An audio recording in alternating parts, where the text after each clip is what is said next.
안녕하세요. 사연고래입니다. 제가 들려드리는 사연으로 여러분의 하루가 훈훈하고 밝아지기를 항상 기원하고 응원합니다. 오늘의 사연 바로 시작합니다. 근본도 없는 게 어디서 감히 며느리 행세야? 분수를 알아야지. 분수를. 화려한 조명 아래 시어머니는 예비 며느리 하얀 원피스 위로 붉은 와인을 자비 없이 쏟아부었습니다. 50명의 하객이 경악하며 숨을 죽였지만 시어머니는 득의양양하게 웃음 지을 뿐이었습니다. 얼굴을 타고 흐르는 와인을 조용히 훔쳐낸 며느리는 단 한마디 반박도 없이 호련히 약혼식장을 빠져나갔습니다. 그렇게 자신의 승리를 확신했던 시어머니. 하지만 그녀는 상상조차 하지 못했습니다. 자신이 모욕하며 내쫓은 그 근본 없는 여자가 대한민국 재계 5위 한성그룹 회장의 숨겨진 외동딸이라는 사실을요. 단 하루 만에 아들의 200억짜리 회사가 무너지고 30년 일군 식당마저 공중분해될 위기에 처한 오만한 가족의 최후. 제 사연 어디서 듣고 계신가요? 어디서 듣고 계신지 말씀 주시면 그쪽으로 복을 전달드리겠습니다. 구독과 좋아요를 눌러주시면 여러분의 가정에 평안과 행복도 같이 빌어드리겠습니다. 오늘의 이야기 시작합니다. 서울 강남 삼성동의 한 고급 레스토랑 2층 연회홀이었습니다. 창밖으로 보이는 도심의 불빛이 화려했고 연회홀 안쪽에는 흰 장미와 안개꽃으로 장식한 테이블 12개가 가지런히 놓여 있었습니다.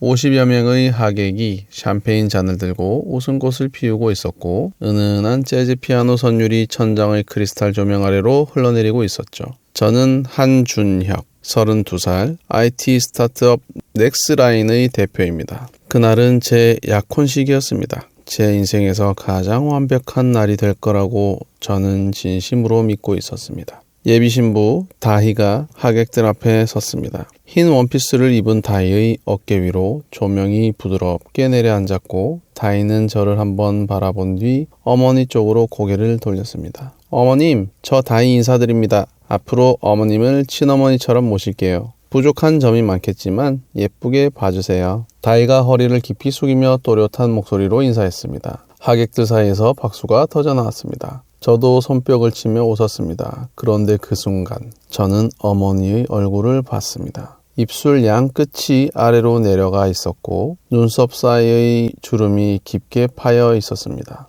어머니 숙희의 오른손이 테이블 위의 레드 와인잔을 감싸지는 것이 보였습니다. 손가락 마디가 하얗게 변할 만큼 세게 잡고 있었죠. 설마 하는 마음이 스쳤습니다. 하지만 저는 그 설마를 무시했습니다. 어머니니까 아무리 그래도 그런 일은 하지 않을 거라고 생각했습니다. 그것이 제가 저지른 가장 큰 오산이었습니다. 어머니가 자리에서 일어났습니다. 와인잔을 든 채 다희에게 한 걸음 두 걸음 다가갔습니다. 저와 어머니 사이의 거리는 불과 2m였습니다. 충분히 팔을 뻗으면 막을 수 있는 거리였습니다. 그런데 저는 움직이지 못했습니다. 다리에 힘이 빠져서가 아니었습니다. 설마가 아직 저를 붙잡고 있었기 때문입니다. 어머니가 와인잔을 들어 올렸습니다. 다희의 정수리 위로 천천히, 아주 천천히 기울였습니다. 붉은 액체가 다희의 머리카락 위로 쏟아져 내렸습니다. 와인이 다희의 이마를 타고 흘러 눈 위를 지나갔고 볼을 적시고 턱 끝에서 방울져 떨어졌습니다. 흰 원피스의 어깨와 가슴 부분이 순식간에 붉은 얼룩으로 물들었습니다.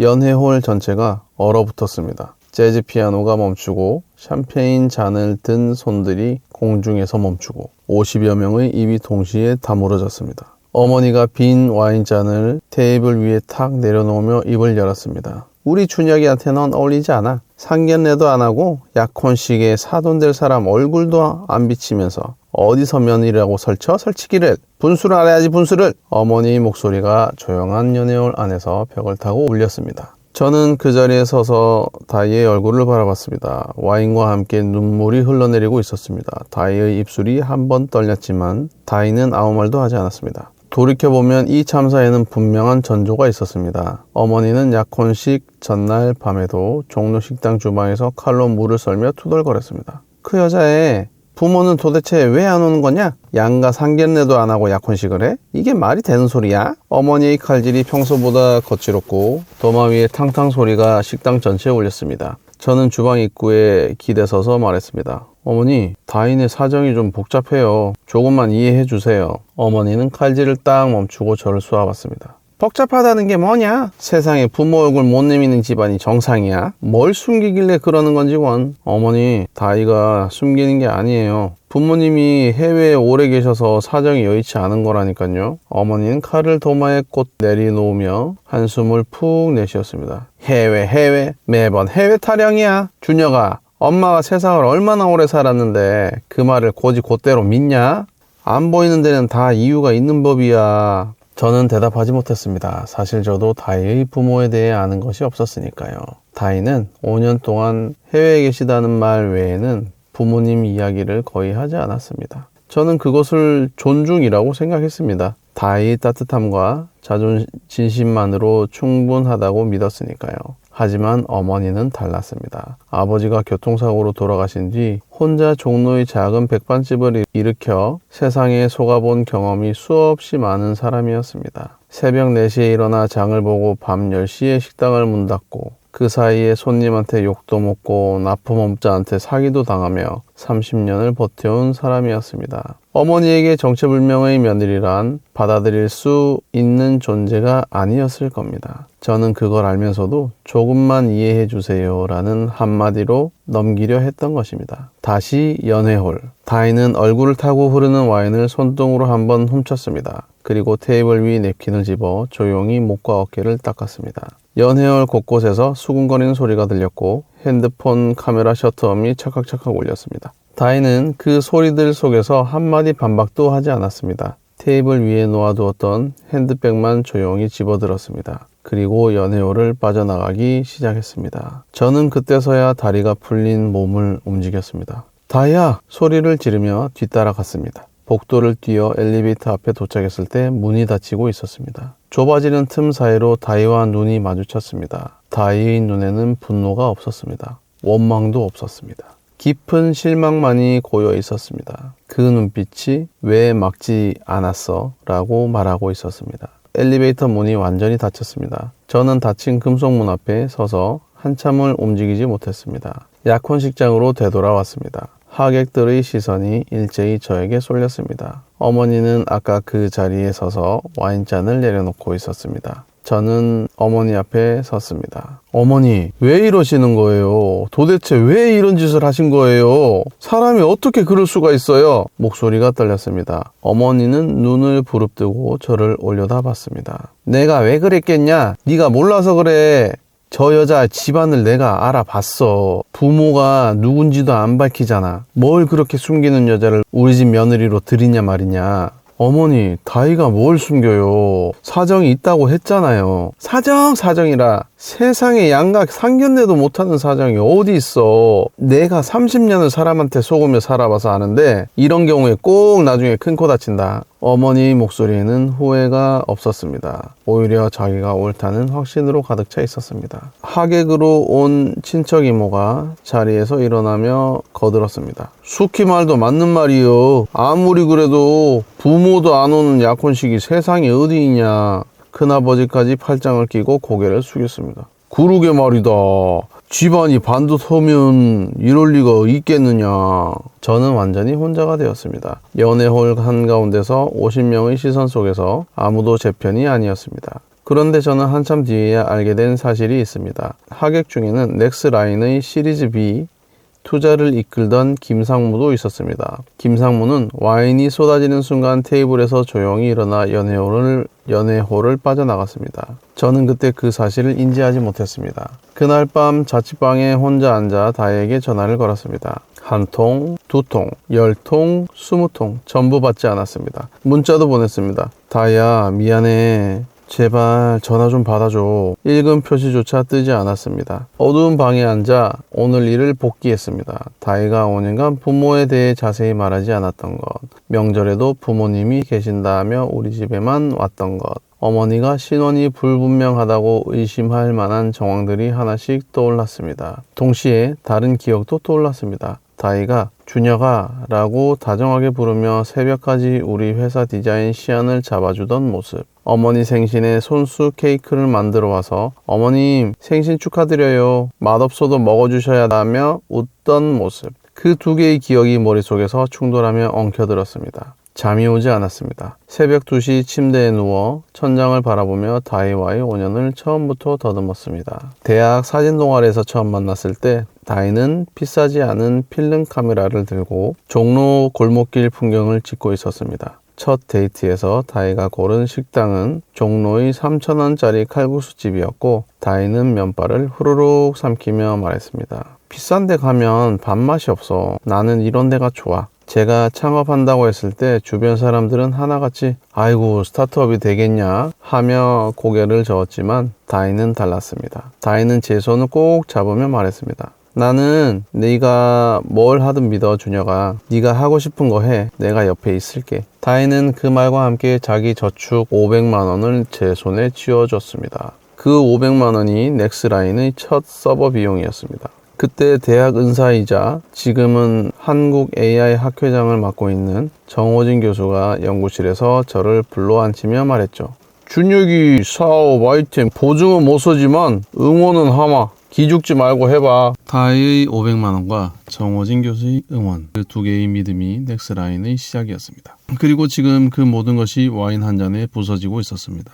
아침이 밝았습니다. 아침이라고 하기엔 눈을 한 번도 붙이지 못한 밤이었습니다. 핸드폰이 울렸습니다. 공동 창업자 도현이었습니다. 도현의 목소리가 급했습니다. 야, 큰일 났어. 어젯밤 약혼식 영상이 SNS에 퍼졌는데 지금 실시간 트렌드에 올라가고 있어. 빨리 확인해봐. 저는 황급히 SNS를 열었습니다. 약혼식 와인 테러 시어머니라는 키워드가 화면을 가득 메우고 있었습니다. 영상은 이미 수만 회 재생되고 있었고 영상 속에는 넥스라인 로고가 찍힌 약혼식 배너가 선명하게 보였습니다. 댓글이 쏟아지고 있었습니다. 저 회사 대표 아들이 저런 집안이냐? 불매가자. 시어머니 레벨 실화냐? 손가락 끝이 차가워졌습니다. 화면을 스크롤할수록 심장이 빠르게 뛰었습니다. 영상을 촬영한 사람을 추적해보니 먼 친척의 대학생 아들이 몰래 찍어 SNS 스토리에 올린 것이 캡처되어 퍼진 것이었습니다. 해당 친척에게 삭제를 요청했지만 이미 수십 개의 계정에서 퍼나른 뒤였습니다. 도현이 한숨을 길게 내쉬며 말했습니다. 이미 늦었어. 한번 퍼지면 끝이야. 원본 지워봤자 소용없다고. 출근을 했습니다. 사무실에 들어서자마자 도현이 노트북 화면을 돌려 보여줬습니다.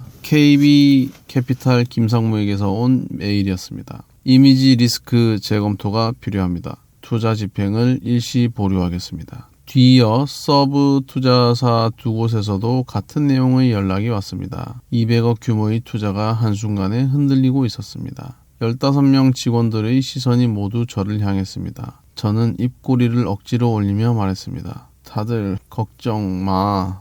괜찮아. 금방 해결될 거야. 원래 하던 대로 하자. 거짓말이었습니다. 그 자리에 있는 모든 사람이 거짓말인 줄 알고 있었습니다. 오후에 KB캐피탈을 직접 찾아갔습니다. 비서가 면담을 거절했습니다. 로비에서 1시간을 기다려 겨우 김상무와 마주쳤습니다. 김상무는 넥타이를 매만지며 낮은 목소리로 말했습니다. 준혁 대표, 솔직히 말할게. 이건 영상 문제가 아니야. 오늘 아침에 위에서 전화가 왔어. 넥스라인 거는 손대지 말라고. 위라뇨? 누구한테 온 전화입니까? 김상무님, 제발 말씀해주세요. 김상무는 한번 주위를 둘러보더니 목소리를 더 낮췄습니다. 나도 더 말할 수가 없어. 미안하다. 김상무는 고개를 저으며 엘리베이터에 탔습니다. 문이 닫혔습니다. 저는 로비에 서서 위 단어를 곱씹었습니다.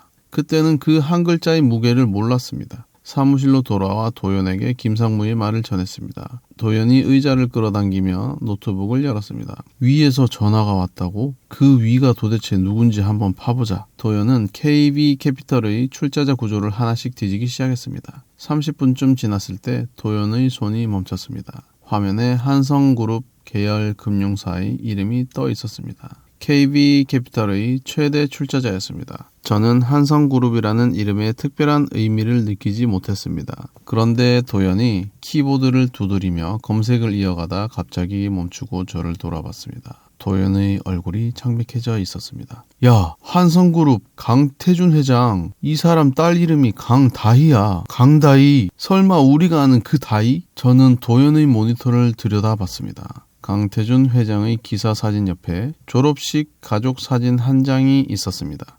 그 사진 속 20대 초반인 젊은 여성, 저는 그 얼굴을 알고 있었습니다. 정말 내가 아는 그 다희였습니다. 숨이 멎는 것 같았습니다. 모니터 앞에서 한참을 말없이 서 있었습니다. 도연이 검색을 더 해봐. 한성그룹은 회장 일가의 사생활을 철저히 관리하는 것으로 유명했고 강다희에 대한 언론 기사는 이 졸업식 사진 한 장이 전부였습니다. 다희가 대학 이후 어떤 언론에도 등장하지 않았기에 5년간 아무도 알아보지 못한 것이었습니다. 재계 5위 한성그룹 회장의 외동딸, 소박한 원룸에 살며 작은 디자인 사무소에 다니던 그 다희가 도연히 한성그룹 관련 기사를 더 펼쳤습니다. 국내 주요 금융사, 물류, 유통, IT 인프라까지 계열사를 보유한 거대 기업 강태준 회장은 한 번 적으로 돌리면 업계에서 매장된다는 평판의 인물이었습니다. 도연이 계열사 목록을 하나씩 짚으며 중얼거렸습니다. 투자사, 거래처, 클라우드 서비스 제공사까지.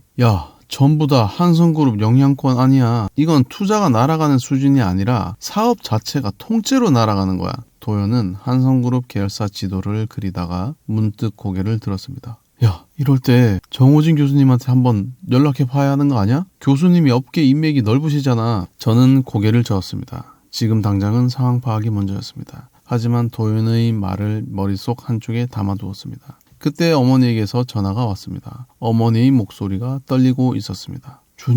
준혁아, 아까 뉴스에서 봤는데 다희가 재벌집 딸이라고. 그게 정말이야? 응? 네, 사실이에요, 어머니. 어머니가 와인을 부은 사람이 한성그룹 회장 외동딸이에요. 전화기 너머로 긴 침묵이 흘렀습니다. 어머니의 숨소리만 가늘게 들렸습니다. 저는 그 침묵 속에서 어머니가 처음으로 공포를 느끼고 있다는 것을 알았습니다. 30년간 새벽부터 밤까지 식당을 지키며 세상 무서운 것이 없던 어머니가 처음으로 두려워하고 있었습니다. 전화를 끊은 뒤 도연이 조용히 말했습니다. 다희가 진짜 한성그룹 회장 딸이면 이건 영상 문제가 아니야. 아예 차원이 다른 일이야. 회사만의 문제가 아니라 어머님 식당까지 전부 흔들릴 수 있어. 어머니 30년 백반집. 15명의 직원들의 생계, 그 무게가 한꺼번에 제 어깨 위로 올라왔습니다. 사무실 창밖으로 서울의 야경이 보였습니다. 어제까지만 해도 저 불빛들이 희망으로 보였는데 오늘은 전부 저를 향한 감시 눈처럼 느껴졌습니다. 그런데 이때까지만 해도 저는 몰랐습니다. 한성그룹이 이미 움직이기 시작했다는 것을.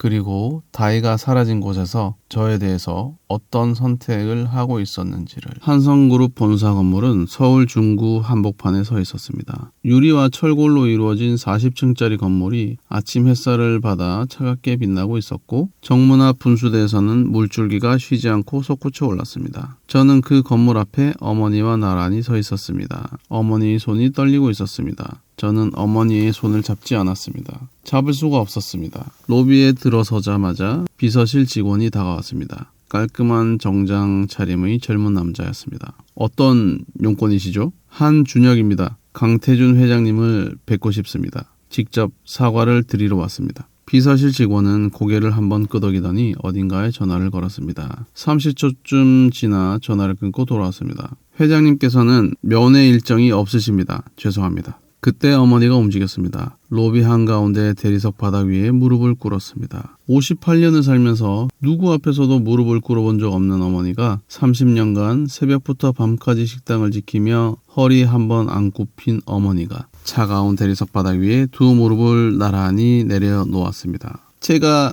잘못했습니다. 다희한테 사과하게만 해주십시오. 제발요. 어머니의 울음 섞인 목소리가 넓은 로비에 울려 퍼졌습니다. 지나가던 직원들이 발걸음을 멈추고 쳐다봤습니다. 경비원 2명이 빠른 걸음으로 달려왔습니다. 어르신, 이쪽으로 나가주셔야 합니다. 경비원이 어머니의 팔을 잡으려 하자 어머니가 바닥에 손을 짚으며 더 깊이 엎드렸습니다. 한 번만 만나게 해주세요. 저는 어머니 옆에 서서 눈을 감았습니다. 어머니를 일으켜 세워야 했지만 몸이 움직이지 않았습니다. 경비원들이 우리를 건물 밖으로 안내했습니다. 본사 벤치에 주저앉은 어머니 옆에서 핸드폰이 울렸습니다. 모르는 번호였습니다. 전화를 받자 낮고 단단한 남자 목소리가 들렸습니다. 한성그룹 비서실장 박진우입니다. 회장님께서 전하시는 말씀이 있습니다. 잠시 침묵이 흘렀습니다. 박진우는 감정 없는 목소리로 한 문장을 읽었습니다. 딸의 눈물값은 무릎으로 치를 수 없다. 돌아가시오.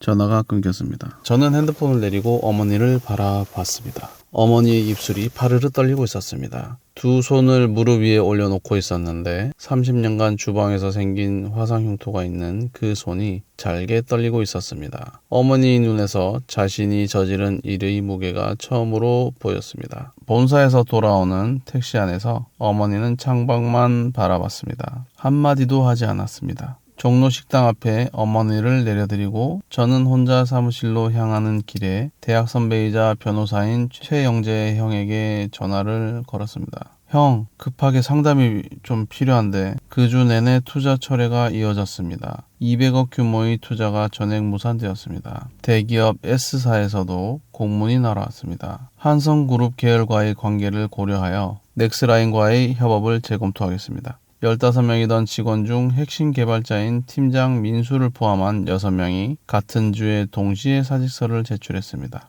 도연이 회의실에서 저와 단둘이 앉아 말했습니다. 준혁아, 솔직하게 말할게. 이번 달 월급 줄 돈이 없어 석 달 버티기도 힘든 상황이야. 6명의 사직서 중 가장 가슴이 아팠던 것은 팀장 민수의 퇴사 면담이었습니다. 민수는 창업 초기부터 3년간 함께한 동료였습니다. 밤새 코딩하며 라면을 끓여 먹고 서버가 터지면 둘이서 밤을 새워 복구하던 사이였습니다. 민수가 회의실 의자에 앉아 고개를 숙이며 말했습니다. 대표님, 저도 가고 싶어서 가는 게 아닙니다. 아내가 둘째를 임신했어요.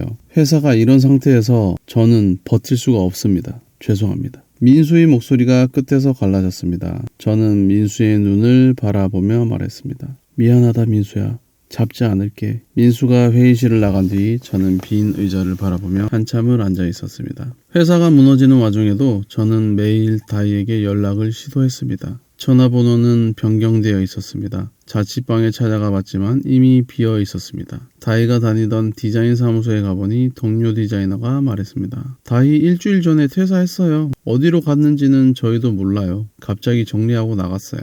5년을 함께한 연인이 흔적 하나 없이 사라졌습니다. 저는 디자인 사무소 앞 길거리에 서서 멍하니 하늘을 올려다봤습니다. 저는 저녁에 최영재 변호사를 만났습니다. 영재 형은 소주잔을 내려놓으며 냉정하게 말했습니다. 영상 유포에 대한 소송은 가능해. 근데 현실적으로 상대가 한성그룹이면 어떤 로펌도 네 편 안 들 거야. 이건 법이 아니라 힘의 싸움이야. 그러면 내가 할 수 있는 게 뭐야 형? 솔직히 말하면 없어. 한성그룹이 직접 나서서 너를 치는 게 아니야. 주변이 알아서 너를 고립시키는 거라 법적으로 잡을 꼬투리도 없어. 저는 술잔을 비웠습니다. 한편 어머니는 죄책감에 시달리면서도 자존심을 완전히 내려놓지 못하고 있었습니다. 제가 어머니가 직접 다희한테 사과해야 해요 라고 말할 때마다 어머니는 턱을 세우며 대꾸했습니다. 내가 잘못한 건 맞아. 근데 걔도 신분을 숨긴 건 똑같지 않냐. 나를 속인 거 아니고 뭐냐 그게. 저는 그 말을 들으며 주먹을 꽉 쥐었습니다. 어머니에 대한 효심과 답답함 사이에서 머리가 쪼개지는 것 같았습니다.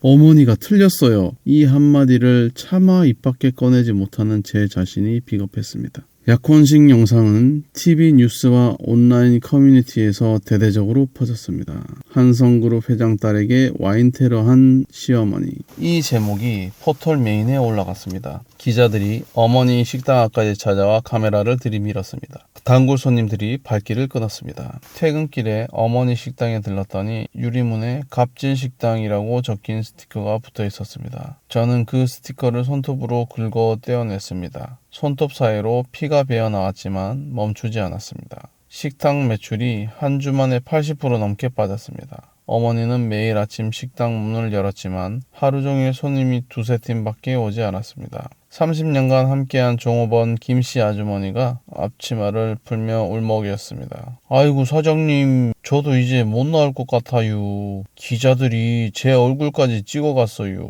우리 남편이 당장 그만두라고 하네요. 죄송해요 사장님. 어머니는 김씨 아주머니의 어깨를 한번 토닥이며 말했습니다. 그래, 알았어. 미안하다. 너까지 이런 꼴 보게 해서 정말 미안해. 김씨 아주머니가 나간 뒤 텅 빈 식당에 어머니가 혼자 앉아 있었습니다. 저는 식당 유리문 너머로 그 뒷모습을 바라봤습니다. 어머니 손등에 30년간 주방에서 생긴 화상 흉터가 보였습니다. 그 손으로 칼을 잡고 국을 끓여 저를 키운 손이었습니다. 유리문 앞에서 발길이 떨어지지 않았습니다. 마지막 수단으로 다희에게 긴 편지를 썼습니다. 어머니의 행동에 대한 진심 어린 사과와 함께 이런 내용을 담았습니다. 다혜가 누구의 딸이든 나에게는 5년간 함께한 네 사람이라는 사실은 변하지 않아 한성그룹 본사 비서실 앞으로 등기를 보냈습니다. 일주일이 지나도 답장은 오지 않았습니다. 쓴웃음을 지으며 말했습니다. 야, 그 편지가 비서실에서 회장 책상 위에 올라가기나 했겠냐? 어느 날 저녁 어머니에게서 전화가 왔습니다. 급하게 식당으로 달려갔습니다. 어머니가 식당 문을 닫고 홀로 빈 테이블에 앉아 소주를 마시고 있었습니다.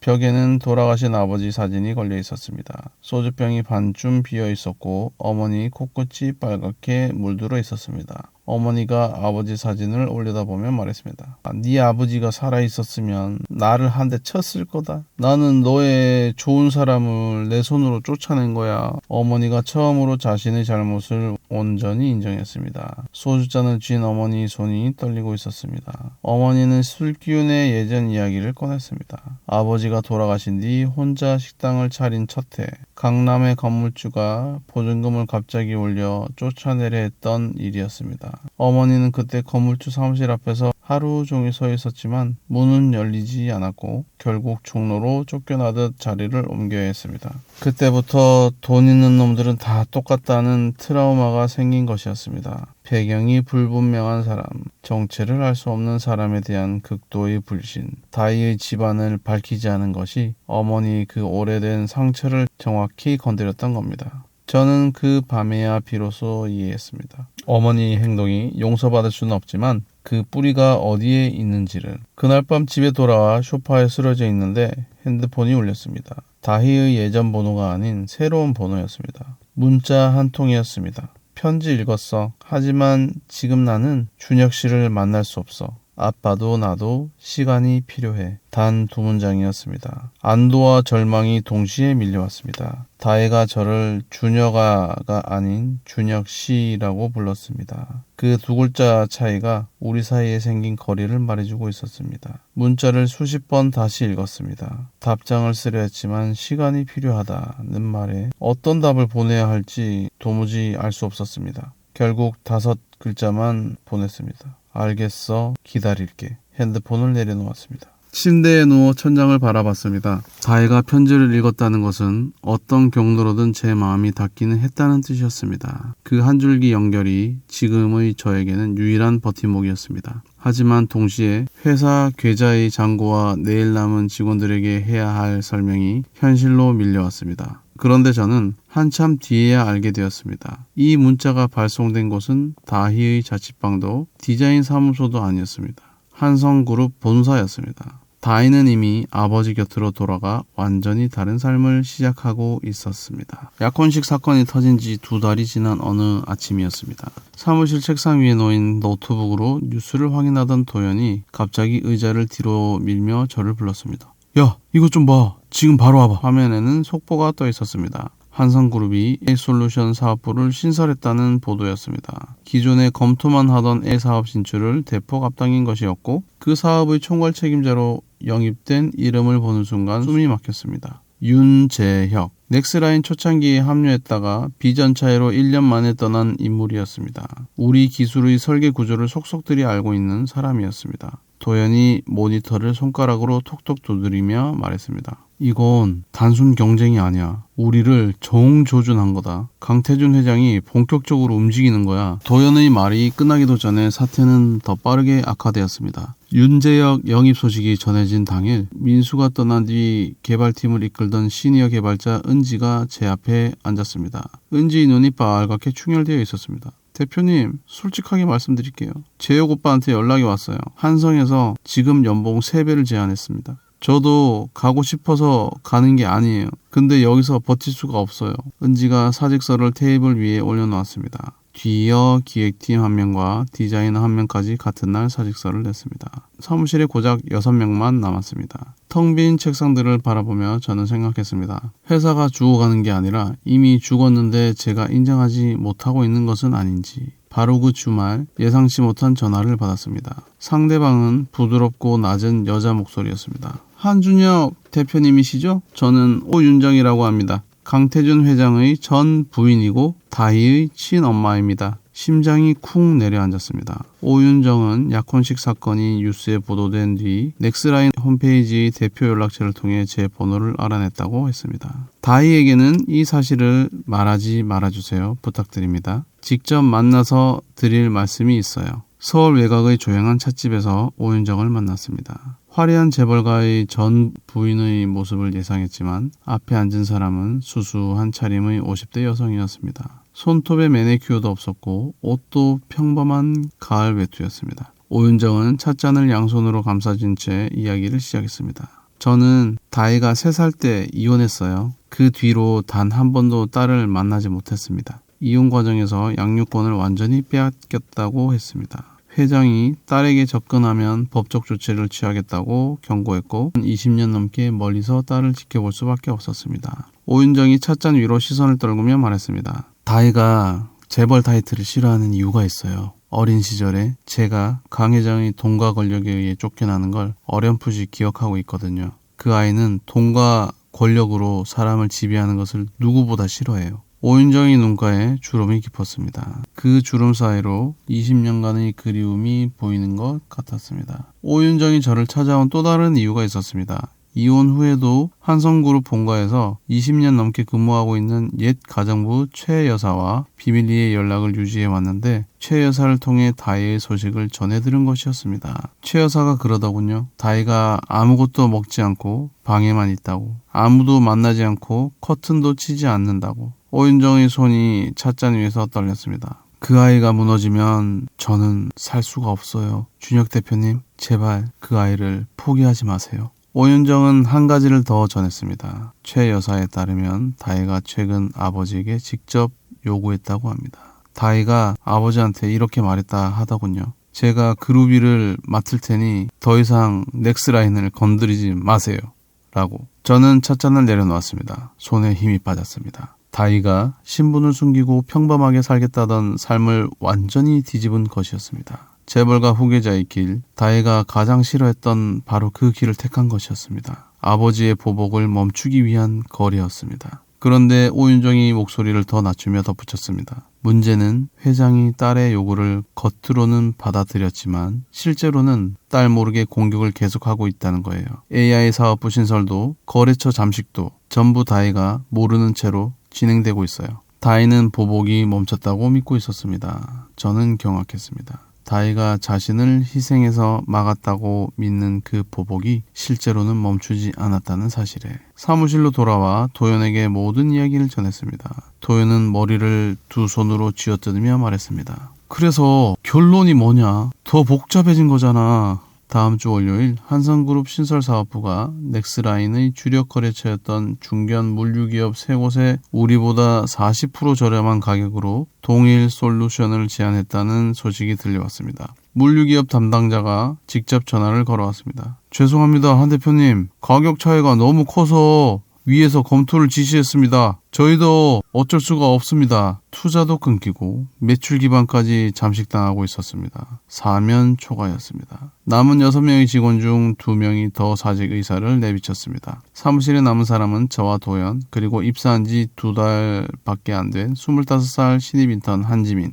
그 외에 1명까지 4명이 될 위기였습니다. 다른 직원들이 짐을 싸는 와중에도 지민은 자기 자리에 앉아 묵묵히 데이터 정리 업무를 하고 있었습니다. 저는 지민의 책상 앞에 서서 말했습니다. 지민아, 나가도 돼. 붙잡지 않을 거야. 지민은 모니터에서 눈을 떼지 않은 채 대답했습니다. 대표님, 저는 여기가 첫 직장이에요. 첫 직장에서 도망치면 평생 도망치는 사람이 될 것 같아서요. 저는 안 나갑니다. 지민의 목소리는 떨림이 없었습니다. 25살짜리 사회초년생의 그 한마디가 무너지는 사무실 안에서 유일하게 단단한 것이었습니다. 극도의 스트레스 속에서 저는 어머니에게 전화를 걸었습니다. 참아왔던 말이 터져나왔습니다. 이 모든 게 어머니 때문이에요. 전화를 끊은 직후 깊은 후회가 밀려왔습니다. 하지만 다시 전화하지 못했습니다. 그날 밤 어머니는 혼자 식당에서 쓰러졌습니다. 옆가게 세탁소 사장이 신고해서 병원에 실려갔습니다. 과호흡과 스트레스성 부정맥 진단이었습니다. 저는 뒤늦게 병원으로 달려갔습니다. 응급실 의사가 말했습니다. 보좌분, 환자분이 극심한 스트레스 상태입니다. 심장에 무리가 갔고 당분간 절대 안정이 필요합니다.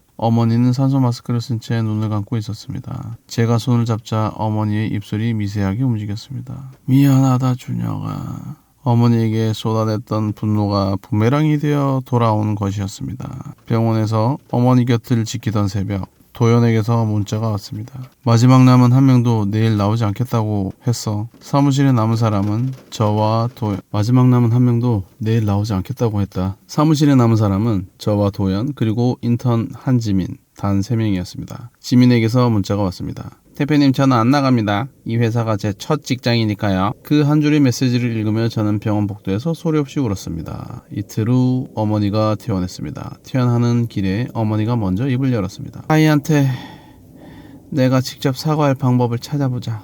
어머니 목소리가 달라져 있었습니다.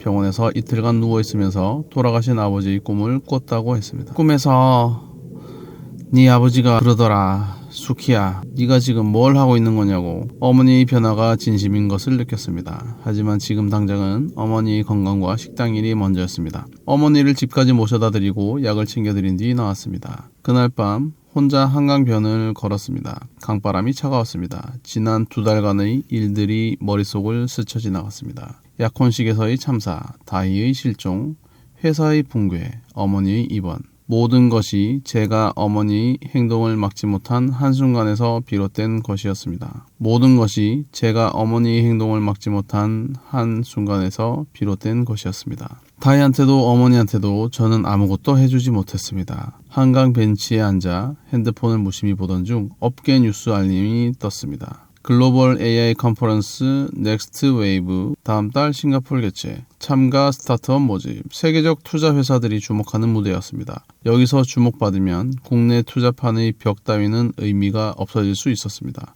떨리는 손으로 도연에게 전화를 걸었습니다. 형, 나한테 마지막 아이디어가 하나 있어. 도연은 새벽 1시에 걸려온 전화에 잠이 덜 깬 목소리로 대꾸했습니다. 야, 미쳤냐 이 시간에? 넥스트 웨이브 이야기를 꺼내자 도연이 잠시 침묵했습니다. 참가비는, 항공비는, 숙소는, 발표할 건 뭐가 있어? 모르겠어. 근데 이거 아니면 방법이 없어. 도연은 한참을 고민하다 말했습니다. 좋아, 미친 짓 한번 해보자. 어차피 잃을 것도 없잖아. 전화를 끊기 직전 도연이 덧붙였습니다. 야, 자금이랑 추천 문제는 내가 한번 알아볼 때가 있다. 정호진 교수님한테 연락해볼게. 저는 그래, 교수님이라면 방법을 아실 수도 있어 라고 답하며 전화를 끊었습니다. 한강 바람이 볼을 스쳤습니다. 강물 위로 서울의 불빛이 흔들리고 있었습니다. 그때 저는 몰랐습니다. 이 전화 한 통이 모든 것을 바꿔놓을 연쇄 반응의 시작이었다는 것을. 다음날 아침 텅 빈 사무실이었습니다. 15개 있던 책상 중 12개가 비어 있었고 모니터 위에 먼지가 앉아 있었습니다. 저와 도영과 인턴 한지민 셋이서 창가 쪽 테이블 하나에 모여 앉았습니다. 회사 계좌 잔고는 800만 원이었고 넥스트 웨이브 컨퍼런스 참가비와 싱가포르 체류비만 해도 3천만 원이 필요했습니다. 도연이 계산기를 두드리다 한숨을 내쉬었습니다. 아무리 아껴도 2천만 원은 더 있어야 해. 바로 그때 사무실 문이 열렸습니다. 셋이 동시에 고개를 돌렸습니다. 문 앞에 서 있는 사람은 정호진 교수였습니다.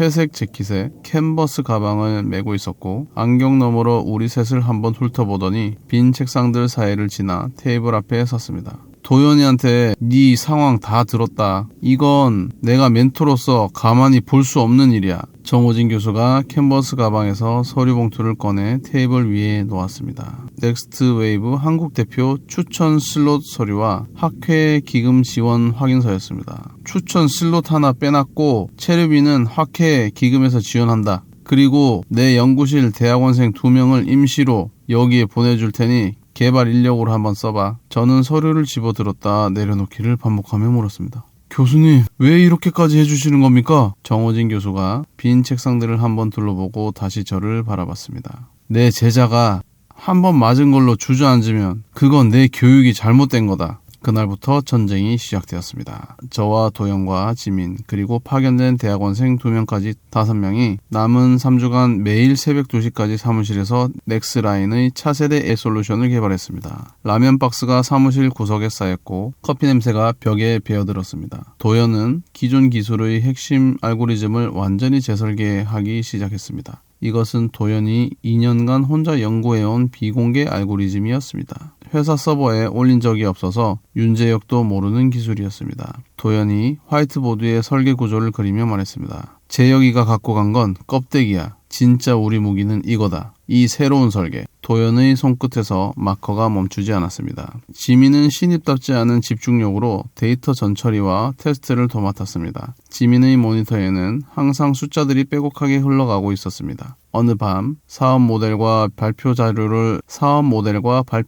다듬다가 컴퓨터 폴더 깊숙한 곳에서 파일 하나를 발견했습니다. 다이가 예전에 디자인해줬던 넥스라인의 브랜드 가이드 파일이었습니다. 파일을 열자 다이가 설계한 로고와 컬러 시스템이 화면에 펼쳐졌습니다. 마지막 페이지를 넘겼을 때 손이 멈췄습니다. 다이가 남긴 메모가 있었습니다. 준혁의 꿈이 세상에 닿는 날까지 이 브랜드가 너를 대신에 말해줄 거야. 메모 끝에 다이의 이름이 적혀 있었습니다. 도연이 제 어깨 너머로 화면을 보다 아무 말 없이 자기 자리로 돌아갔습니다. 도연의 키보드 소리가 더 빨라졌습니다. 지민이 조용히 물었습니다. 대표님, 이 브랜드 가이드대로 발표 자료 디자인 다시 잡아도 될까요? 다이의 흔적이 우리 팀의 마지막 전투에 불을 지폈습니다. 그 무렵 어느 날 밤 도연이 회사 서버 로그를 점검하다 갑자기 저를 불렀습니다. 도연의 얼굴에 당혹감이 떠 있었습니다. 야, 이것 좀 봐. 이상한 게 있어. 6개월 전 200억 투자 유치가 성사될 수 있었던 결정적 계기인 스대학 병원의 진단 시범 사업 수주권의 이면에 익명의 추천서가 있었습니다. 도연이 그 추천서의 발신 경로를 추적했는데 한성그룹 계열 병원의 내부 네트워크에서 발송된 것이었습니다. 도연이 모니터를 가리키며 말했습니다. 이거 다이가 뒤에서 한성 계열 병원을 통해서 우리 회사를 밀어준 거 아니야? 그것을 시작으로 저와 도연은 지난 3년간 렉스라인에 일어났던 행운들을 하나씩 역추적하기 시작했습니다. 첫 번째 대형 거래처가 갑자기 우리를 선택했던 것은 한성그룹 물류 계열사 임원이 비공식적으로 추천한 기록이 있었습니다. 기술 블로그에 우리 제품이 대대적으로 소개된 것도 한성 측 마케팅 에이전시를 통한 것이었습니다. 하나씩 밝혀질 때마다 가슴이 조여왔습니다.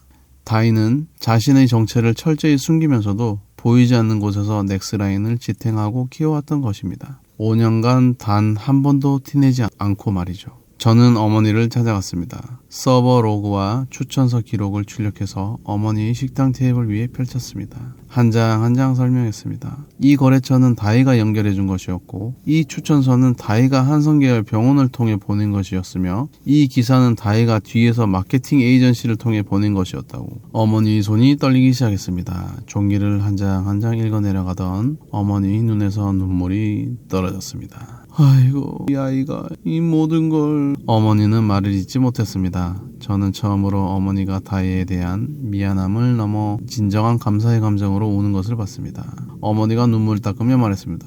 내가 직접 그 아이를 찾아가서 사과하마. 이번에는 진짜로 사과할 거야. 저는 어머니의 손을 잡으며 말했습니다. 어머니, 지금은 때가 아니에요. 제가 먼저 다이에게 보여줄 게 있어야 해요. 빈손으로 사과하면 또 같은 실수예요. 어머니가 고개를 갸웃했습니다. 저는 넥스트 웨이브 컨퍼런스를 설명했습니다. 다이가 지켜온 이 회사를 이번에는 제 손으로 다시 일으켜 세우겠다고. 어머니는 잠시 생각하다 식당 안쪽 금고로 갔습니다. 봉투 하나를 꺼내왔습니다. 안에는 현금 2천만 원이 들어있었습니다. 30년간 식당을 운영하며 모은 비상금이었습니다. 이거 네 아버지 제사 때 쓰려고 모아둔 거다. 가져가거라. 네 아버지도 이해하실 게다. 어머니, 이건 안 돼요. 내가 분 와인값이라고 생각해요. 어머니가 봉투를 제 손에 강제로 쥐어줬습니다. 어머니 화상 흉터가 있는 손이 제 손을 꽉 감쌌습니다. 싱가포르 출발 일주일 전 오윤정에게 연락하여 두 번째 만남을 가졌습니다. 다이의 숨겨진 도움에 대해 이야기하자 오윤정의 눈시울이 붉어졌습니다. 그 아이는 나를 닮았어요. 사랑하는 사람을 위해서는 자기를 감추는 거. 다이에게 제 마음을 다시 전할 기회를 만들고 싶다고 하자 오윤정이 잠시 망설이다 입을 열었습니다. 다이가 다음 달 싱가포르에 갑니다.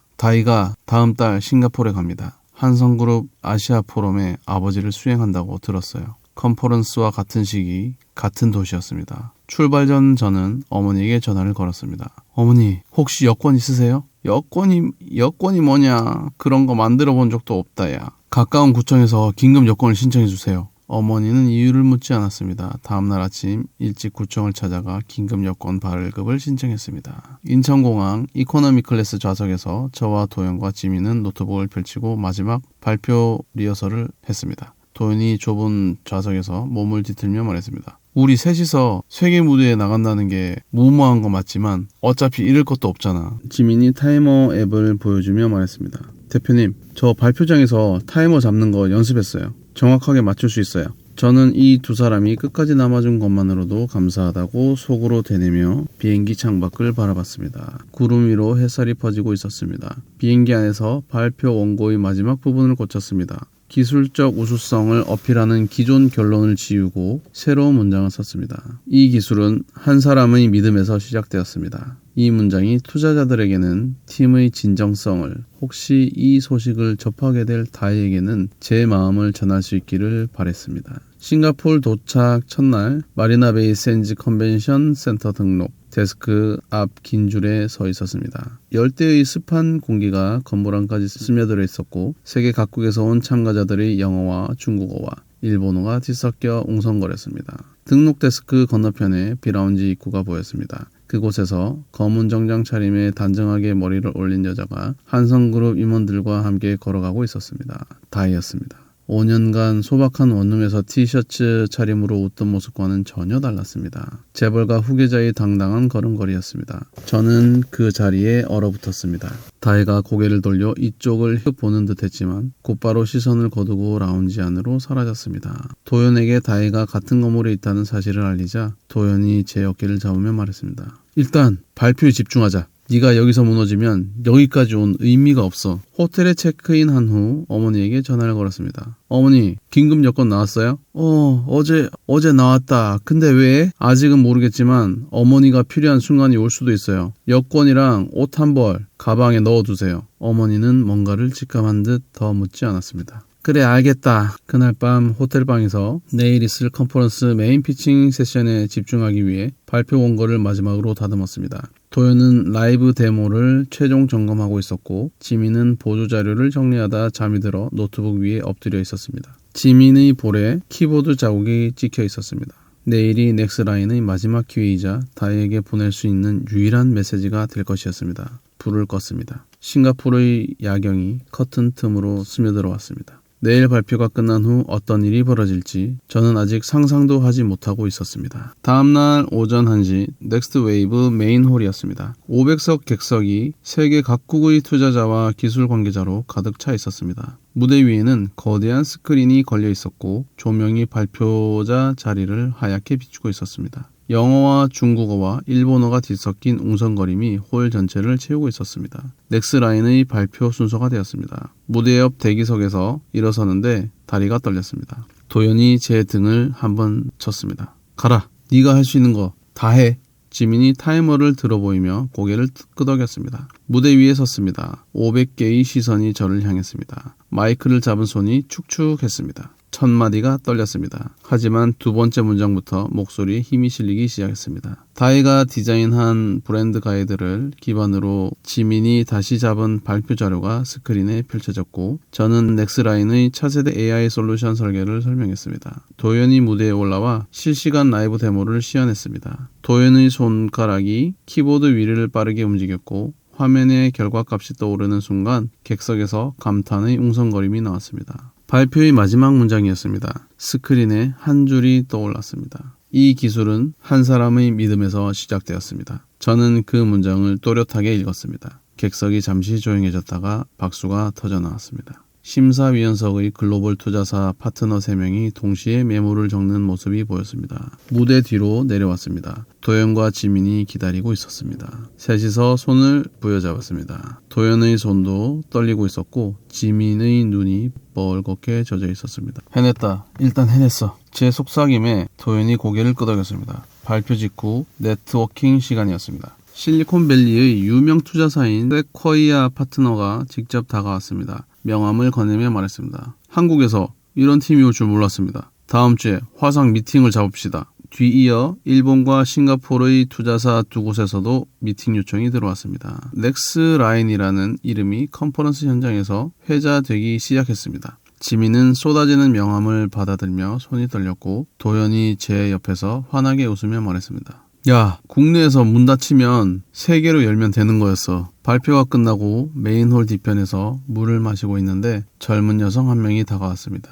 한성그룹 수행비서로 보이는 단정한 차림이었습니다. 강 상무님께서 축하 말씀을 전달해달라고 하셨습니다. 그 한마디만 전하고 사라졌습니다. 다이가 제 발표를 직접 봤는지 소식만 들었는지는 알 수 없었습니다. 하지만 강상무라는 직함이 가슴을 짓눌렀습니다. 다이가 저를 위해 포기한 것의 크기가 다시 한번 느껴졌습니다. 그날 오후 컨퍼런스 B 라운지에서 열린 비공개 투자자 세션에 초청을 받았습니다. 라운지 입구에 들어서는데 정면에서 다이와 마주쳤습니다. 다이는 검은 정장에 머리를 단정하게 올린 채 서 있었습니다. 저를 보자 한순간 굳어졌습니다. 입술이 미세하게 벌어졌다가 다물렸습니다. 이내 담담한 표정을 되찾고 말했습니다. 발표 잘했다고 들었어요. 축하해요, 한 대표님. 한 대표님. 그 호칭이 가슴에 모처럼 박혔습니다. 다이가 돌아서는 찰나 저는 참지 못했습니다. 다이야, 나 할 말 있어. 다이는 멈추지 않았습니다. 한성그룹 수행원들 사이로 걸어가 사라졌습니다. 검은 정장의 뒷모습이 라운지 안쪽으로 멀어졌습니다.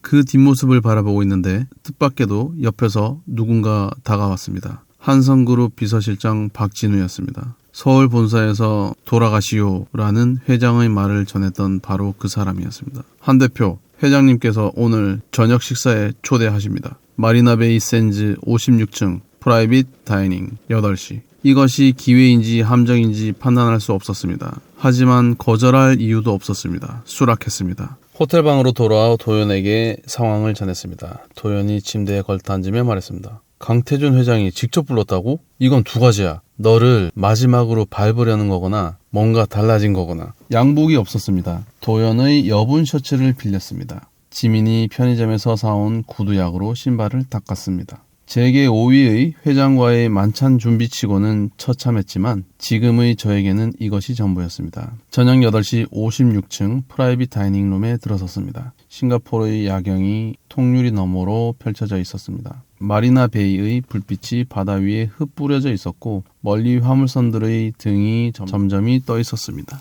강태준 회장이 홀로 테이블에 앉아 그 야경을 등지고 있었습니다. 검은 양복에 흰 셔츠, 넥타이는 매지 않았습니다. 와인잔 하나가 테이블 위에 놓여 있었는데 손을 대지 않은 채였습니다. 회장이 자리에 앉으라는 제스처를 했습니다. 저는 맞은편에 앉았습니다. 회장이 먼저 입을 열었습니다. 오늘 발표 사람들이 봤다. 기술력은 인정한다. 잠시 멈췄다가 목소리가 날카로워졌습니다. 그래서 뭐가 달라지느냐? 기술이 좋으면 내 딸한테 한 짓이 사라지느냐? 이 자리가 사업 이야기가 아니라 아버지로서의 심판이라는 것을 즉시 깨달았습니다. 저는 자세를 고쳐 앉았습니다. 사업적 성과나 변명을 늘어놓을 생각을 접었습니다. 회장님, 저는 다이가 몰래 넥스라인을 지원해 왔다는 사실을 알게 되었습니다. 회장의 눈이 미세하게 움직였습니다. 거래처 연결, 병원 추천서, 마케팅 기사까지 다이가 3년간 보이지 않는 곳에서 제 회사를 지탱해 왔습니다. 저는 그것도 모르고 받기만 했습니다.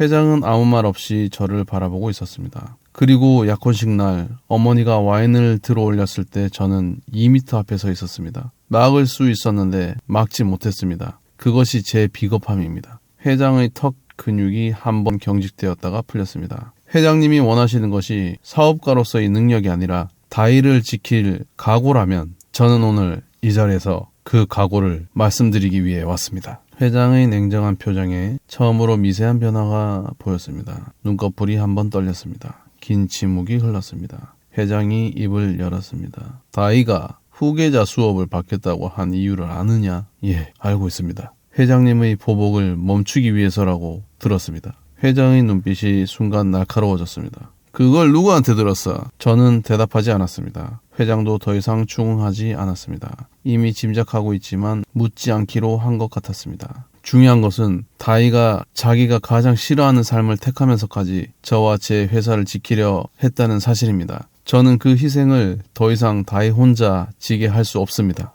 회장이 한참을 창밖을 바라봤습니다. 마리나 베이의 불빛이 회장의 얼굴 한쪽을 비추고 있었습니다. 회장이 시선을 돌려 저를 똑바로 바라보며 물었습니다. 너의 어머니가 직접 내 딸 앞에서 할 수 있겠어? 그 각오를 할 수 있습니다. 어머니는 이미 달라져 있습니다. 그거는 내가 직접 보고 판단하겠어. 회장이 자리에서 일어났습니다. 그것이 식사의 끝이었습니다. 호텔 방으로 돌아와 즉시 어머니에게 영상통화를 걸었습니다. 밤 11시였지만 어머니는 잠들지 않고 있었습니다. 오늘 있었던 일을 모두 전했습니다. 화면 너머로 어머니 눈이 빨갛게 물들어 갔습니다. 내가 가야지. 그럼 내가 직접 그 아이 앞에 서야지. 그럼 어머니 싱가포르까지 오실 수 있어요? 비행기 타는 건 처음이지만 내 아들과 내 며느리를 위해서 못할 게 뭐가 있겠어. 어머니의 긴급 여권이 이미 발급되어 있는 것을 확인했습니다. 모레 아침 인천발 싱가포르행 항공편을 예매했습니다. 도연에게 이틀 후부터 자리를 비울 수 있다고 양해를 구했습니다. 뭐야, 설마 어머니가 오시는 거야? 도연이 놀라다가 제 눈을 들여다보고는 고개를 끄덕였습니다. 가라. 나랑 지민이가 후속 미팅을 잡아놓을게. 네가 지금 해야 할 일은 투자자 만나는 게 아니라 그거잖아. 지민이 조용히 말했습니다. 대표님, 잘 되실 거예요. 이틀 후 싱가포르 공항에 어머니가 도착했습니다. 도착 게이트에서 걸어 나오는 어머니의 모습이 보였습니다. 난생 처음 해외에 나온 사람의 얼굴이었습니다. 두리번거리며 걸어오는 어머니의 손을 잡았습니다. 나중에 어머니에게서 들은 이야기인데 출국장에서 게이트를 찾지 못해 공항 직원에게 도움을 요청했고 비행기 안에서는 난기류의 손잡이를 꽉 쥐고 있었다고 했습니다. 어머니는 작은 보자기에 싼 무언가를 가져왔습니다. 열어보니 돌아가신 아버지가 어머니에게 청혼할 때 줬던 비취 반지와 다이에게 쓴 손편지였습니다. 편지를 펼쳤습니다. 내 아들을 사랑해줘서 고맙다. 내가 너한테 한 짓은 죽어도 갚을 수 없구나. 다이야, 제발 이 늙은 것을 용서해다오. 공항 로비에서 울음이 터져 나왔습니다. 어머니가 말했습니다. 이 편지 비행기 안에서 5번 고쳐 썼다. 처음에는 변명이 많았는데 쓰다 보니 할 말이 미안하다밖에 없더라. 호텔에 도착해 어머니를 방에 모신 뒤 강태준 회장의 비서실에 연락하여 수키와 다희, 어머니와 다희의 만남을 요청했습니다. 1시간 뒤 비서실장 박진우에게서 회신이 왔습니다. 회장님께서 허락하셨습니다. 내일 오전 11시 호텔 라운지 개인실을 준비하겠습니다. 회장이 저녁 식사에 던졌던 그건 내가 직접 보겠다라는 말이 이 만남을 위한 조건이었음을 비로소 이해했습니다. 어머니에게 내일 일정을 알렸습니다. 어머니는 밤새 잠을 이루지 못하며 손편지를 꺼내 다시 한번 읽고 접고 또 펼쳐 읽었습니다. 다음날 오전 11시 싱가포르 호텔 라운지의 조용한 개인실이었습니다. 흰 커튼 사이로 열대의 햇살이 스며들어왔고 테이블 위에는 차 2잔이 놓여 있었습니다. 어머니와 다이가 마주 앉았습니다. 저는 문 밖에서 기다렸습니다. 안에서 오랜 침묵이 흘렀습니다. 1분이 지나고 2분이 지나고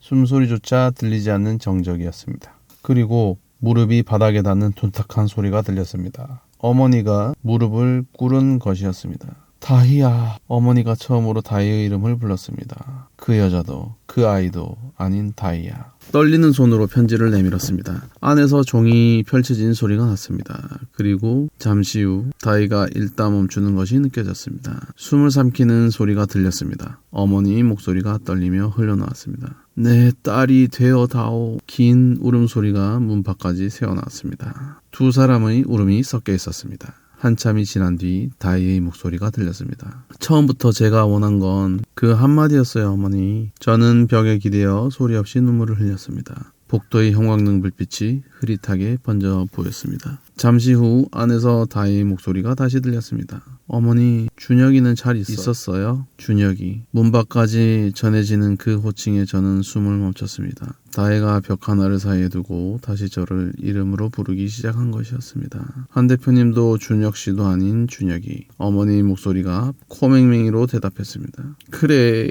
그 바보가 너 없이 고생 많이 했다.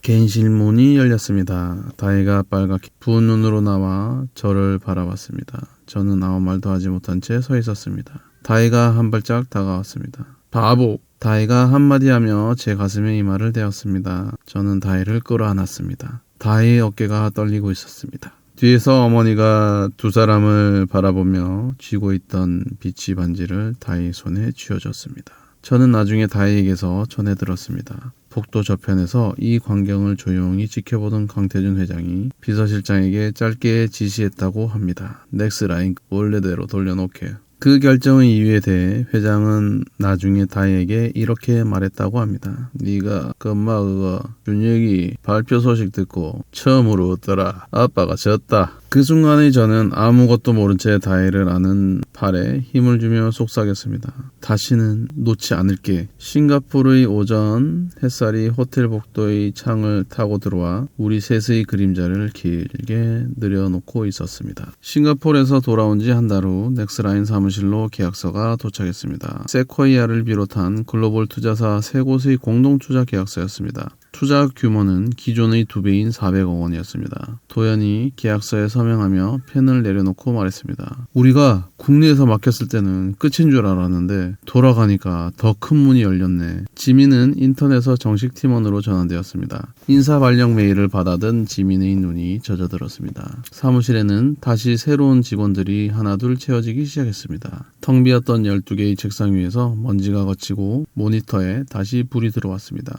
해외 기술 매체에서 한국의 3인 스타트업이 글로벌 투자사를 사로잡다라는 기사를 내보냈습니다. 이 기사가 국내 포털에도 번역되어 퍼지면서 2달 전 갑질 시어머니 아들 회사로 매도당했던 넥스라인의 이미지가 뒤집히기 시작했습니다. 한때 사직서를 냈던 민수에게서 문자가 왔습니다. 대표님 축하드립니다. 그리고 죄송합니다. 저는 답장을 보냈습니다. 민수야 고맙다. 네가 틀린 게 아니었어. 강태준 회장은 넥스라인에 대한 모든 압력을 초래했습니다. 윤재혁이 이끌던 한성그룹 AI 사업부는 넥스라인과의 경쟁이 아닌 별도 영역으로 방향을 전환했습니다. 회장이 저를 따로 불러 말했습니다. 사업은 네가 알아서 해라. 단 내 딸내미 울리면 그때는 글로벌이고 나발이고 뭐고 소용없을 줄 알아라. 저는 처음으로 대답했습니다. 네, 아버님, 맡겨주십시오. 그 호칭에 회장의 입꼬리가 아주 미세하게 올라가는 것을 포착했습니다.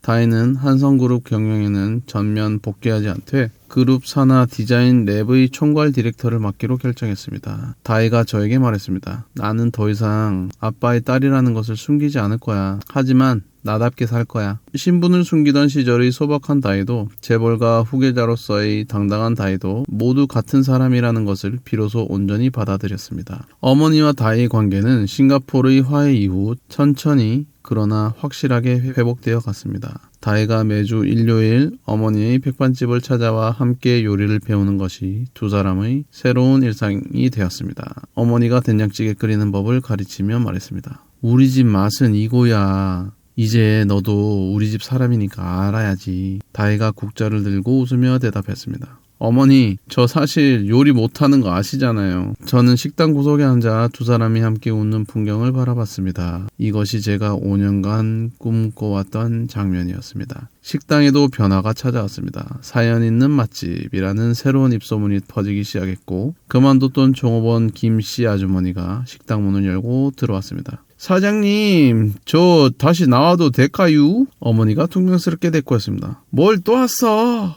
어서 앞치마 매! 어머니는 돌아서서 눈물을 훔쳤습니다. 어느 주말 다혜가 저를 서울 외곽의 조용한 카페로 데려갔습니다. 카페 한쪽 자리에 오윤정이 앉아 있었습니다. 저는 놀라서 다혜를 바라봤습니다. 다혜가 말했습니다. 내가 알고 있었어. 엄마가 준혁이 너 만난 것도 20년간 멀리서 나를 지켜봐준 것도. 어떻게 알았어? 싱가포르에서 어머니하고 화해한 뒤에 본가에 돌아와서 최 여사님에게 이것저것 물었더니 전부 털어놓더라고. 엄마가 최 여사님을 통해서 나를 지켜보고 있었다는 것도 준혁이 너 만났다는 것도. 오윤정은 딸 앞에서 고개를 숙이고 있었습니다. 미안하다. 그 말밖에 할 수가 없구나. 다이는 처음에는 아무 호칭 없이 말했습니다. 오래 기다리셨죠? 다이가 오윤정의 손을 잡고 한참을 내려다봤습니다. 오윤정의 손등에 세월의 주름이 깊었습니다. 다희가 오윤정을 끌어안았습니다. 엄마, 카페 안의 세 사람 모두 울었습니다. 다희가 아버지의 권력으로 잃어버렸던 어머니와의 관계를 되찾는 모습을 저는 바라봤습니다. 가을이 되고 다희와 저는 다시 약혼을 준비했습니다. 이번에는 호화로운 연애홀이 아닌 어머니의 백반집 2층 작은 다락방에서 양가 가족만 모여 소박하게 하기로 했습니다. 약혼식 당일 다락방에는 양가 부모와 도현, 지민, 정호진 교수 그리고 가까운 지인 몇 명만이 모여 있었습니다. 어머니가 직접 차린 한 상이 테이블 위에 놓였습니다. 된장찌개, 김치찌개, 잡채, 불고기, 어머니의 30년 손맛이 담긴 음식들이었습니다. 강태준 회장이 음식을 둘러보더니 어머니에게 짧게 인사했습니다.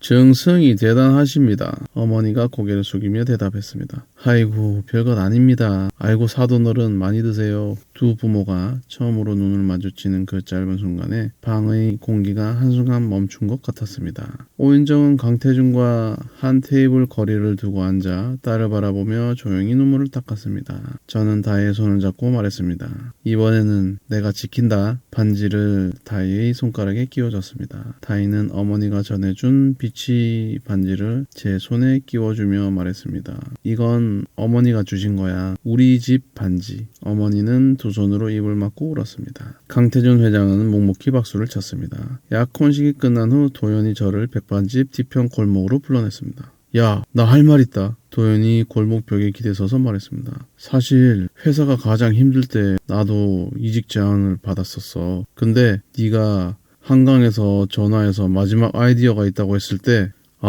이 녀석은 아직 안 끝났구나 싶어서 남았어. 저는 한 대 맞은 것처럼 멍하다가 말했습니다. 형 고마워. 고맙긴 주식 비율 재협상이나 하자. 도연이 웃었습니다. 두 사람은 골목에서 어깨를 부딪히며 돌아갔습니다. 그로부터 6개월 후 봄이었습니다. 서울 북촌의 작은 한옥 웨딩홀에서 결혼식을 올렸습니다. 하객은 50명 남짓이었습니다. 강태준 회장이 다희의 손을 버진 로드를 걸었습니다. 제 앞에 멈춰서서 다희의 손을 제 손 위에 올려놓으며 세 글자만 남겼습니다. 잘해라.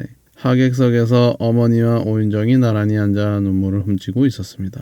1년 전 와인이 쏟아지던 그 약혼식과 지금 이 순간 사이에 놓인 거리가 얼마나 멀고도 험했는지를 온몸으로 느꼈습니다. 결혼식에서 지민이 축사를 맡았습니다. 저는 대표님 회사에 인턴으로 들어갔는데 사무실에 3명밖에 없었습니다. 근데 그 3명이 세상에서 가장 멋진 팀이었습니다. 하객들이 웃고 울었습니다. 정호진 교수가 주례사를 대신했습니다. 내 제자 중에 가장 말을 안 듣는 놈이지만 가장 자랑스러운 놈이다. 결혼식이 끝나고 어머니가 다혜에게 다가가 면사포를 직접 올려줬습니다. 내가 처음 네 머리에 부은 건 차가운 와인이었는데 오늘은 내가 직접 이 면사포를 올려줄 수 있게 해줘서 고맙다 다혜야. 다혜가 어머니를 안으며 속삭였습니다. 어머니 사랑해요. 피로연이 한창일 때 강태준 회장이 저를 한옥마당 한쪽으로 불러냈습니다. 네가 준비한 그 발표 마지막 문장이 있지 않나. 이 기술은 한 사람의 믿음에서 시작되었습니다. 라는 말.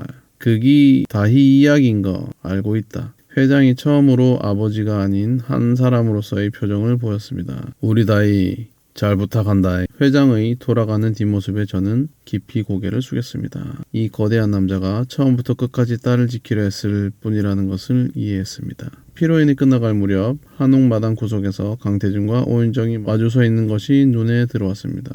20년 만의 단 둘이었습니다. 오윤정이 먼저 말했습니다. 다희 잘 키웠어요. 강태준이 잠시 하늘을 올려보다 짧게 답했습니다. 당신 덕도 있지. 그 아이가 당신을 닮아 따뜻한 거요. 두 사람의 대화는 그것으로 끝이었습니다. 하지만 그 짧은 말 속에 20년간의 미안함과 그리움이 담겨 있다는 것을 느끼며 시선을 거두었습니다. 피로연이 끝나고 혼자 한옥마당에 서서 하늘을 올려다봤습니다. 1년 전 한강 벤치에서 모든 것을 잃고 앉아있던 그날 밤이 떠올랐습니다. 그때 저는 아무것도 해주지 못했다고 절망했습니다. 지금 등 뒤에서는 어머니, 아내와 장인, 그리고 친구들의 웃음소리가 들렸습니다. 다희가 뒤에서 다가와 제 팔짱을 꼈습니다. 뭐해? 들어와. 저는 돌아서며 다희의 손을 잡았습니다. 이 이야기는 와인 한 잔이 부서뜨린 세계에서 시작되었지만 사랑이라는 이름으로 다시 지어진 세계에서 끝납니다. 한참 뒤에 다희에게서 전해 들은 이야기인데 결혼식 그날 밤 어머니는 종로 식당에 돌아가 벽에 걸린 아버지 사진 앞에 소주 한 잔을 따르며 말했다고 합니다. 여보, 나 이제 며느리 생겼어. 결국 사람의 진심보다 겉모습과 얄팍한 배경을 먼저 따졌던 오만함은 스스로를 파멸로 몰아넣는 가장 날카로운 부메랑이 되어 돌아왔습니다. 5년이라는 긴 시간 동안 묵묵히 곁을 지켰던 다혜의 헌신을 와인 한 잔과 함께 바닥에 내동댕이 친 대가는 그들이 평생 쌓아온 모든 것을 철저하게 무너뜨리기에 충분했죠. 사람 인연이란 참 무섭고도 공평합니다. 내가 누군가에게 무심코 던진 모욕과 상처가 훗날 어떤 거대한 파도가 되어 내 삶을 집어삼킬지 아무도 모르는 법이니까요.